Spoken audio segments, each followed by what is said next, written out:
Ronda Rousey. Obviously, she was in the UFC, but she tried it. Are you surprised she didn't stay longer?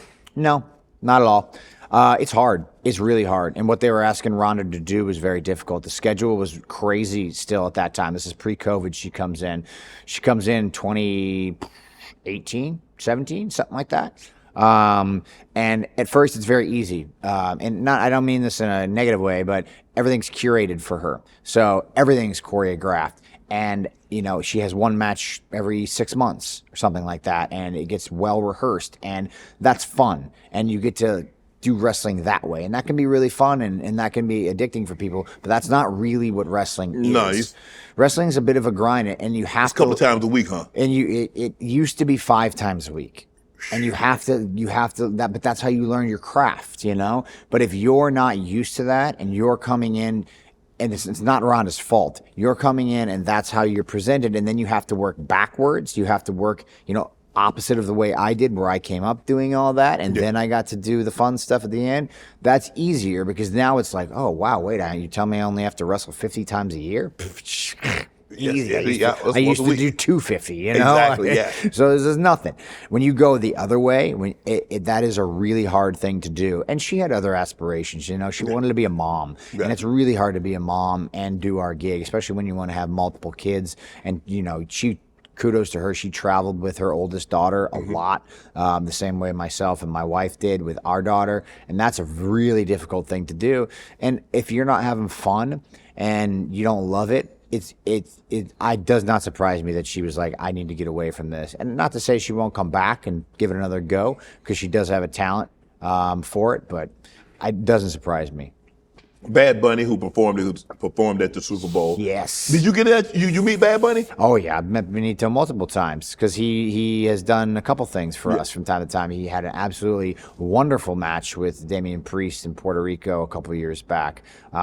He loves wrestling. That's insane, by the way. I just want people to understand that. It was a street fight. It was like a no-holds-barred San Juan street fight. He's going through tables, getting beat with chairs, getting choke slammed. This is the biggest artist in the world. This would have been like Michael Jackson in 1986 at WrestleMania. Right. What are we talking about? That's crazy, dude. Could you imagine that? No. Like Paul McCartney ain't getting in the ring. Exactly. And, that's crazy. So I have a ton of respect for Benito. He did not have to do that at all. What a stud. Like, I don't know any of his songs, but dude, what a savage. You and Post Malone had some beef. Posty, he got up in my grill, man. He's cheering for Punk and his wife over me and my wife. You can't be doing that. You know what I mean? Come on now. That wasn't rehearsed? No, I didn't even know. I didn't even know he was there. I think he was there at Jelly Roll. They're in the crowd at WrestlePalooza, which again, Indianapolis, a lot of history there. And I just saw him, and he was like, he's booing or something like that. And I saw an opportunity, and I took it. I ain't gonna let him dunk on me and my wife like that. Come on now. Posty. You good? Y'all good now though, right? You settled it.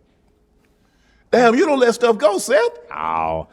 You gotta let stuff go, Seth. I'm in the conflict business, man.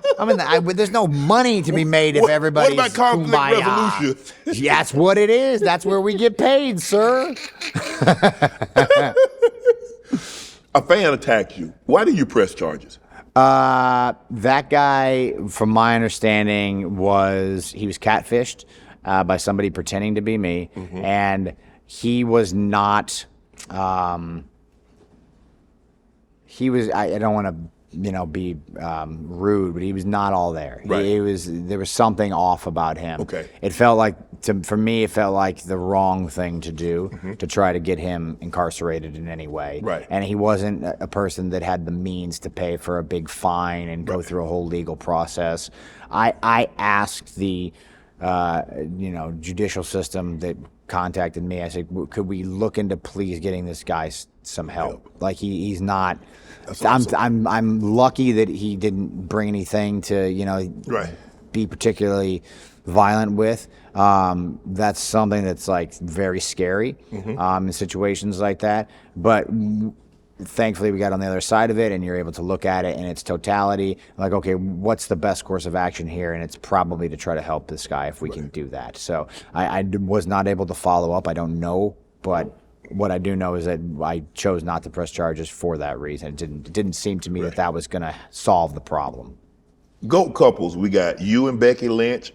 We got Randy Savage and Miss Elizabeth. Okay. Edge and Beth Phoenix. Yep. Matt Hardy and Lita. Triple H and Stephanie McMahon. That's a good list. That's a good list right there. I mean, we're number one by a mile, but yeah.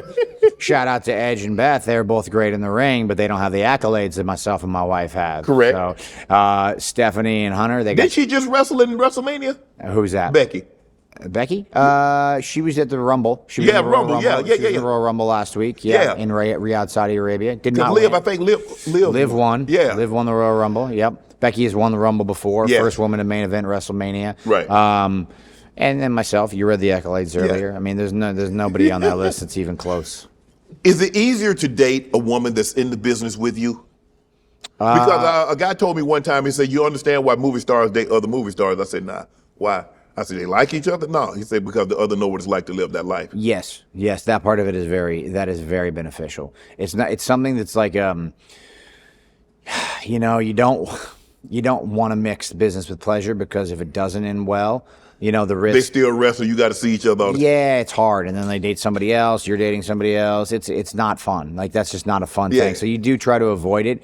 But when you find somebody, and Becky and I were friends for years before we started dating, when you find somebody who gets it and understands what you're doing, and you go through the same things, it's so much easier. And because our business and our industry is so strange and so weird, like, just asking regular people who do regular jobs to understand it can be a tall task, especially when you're starting out, because you're saying you're wrestling 3 to 5 times a week, so you're gone. So basically 45 47 weeks out of the year you're on the road. We would be 300 days a year for sure. Wow.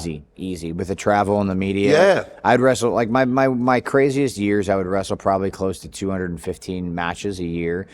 But that's not including the travel days. Like, we would leave Friday morning from my little town in Iowa. I'd go and I'd do non-televised events Friday, Saturday, Sunday. I would do Monday TV Raw, which was live. Then we would tape SmackDown at the time on Tuesday. And then I would fly home Wednesday morning, and I would leave Friday morning every week for years. Yeah, and that's like a good week. That's like a normal week. I'd have that 36 hours at home, essentially. Right. Like, we would have tours that would take us away for months at a time. It was. I mean, there's no chance to have a proper relationship in that situation. Want to join Club Shay Shay? Become an official member by hitting that subscribe button, where you never know who's going to be joining us for drinks and conversation. Don't be late to the party, because we like to do something before 2 something.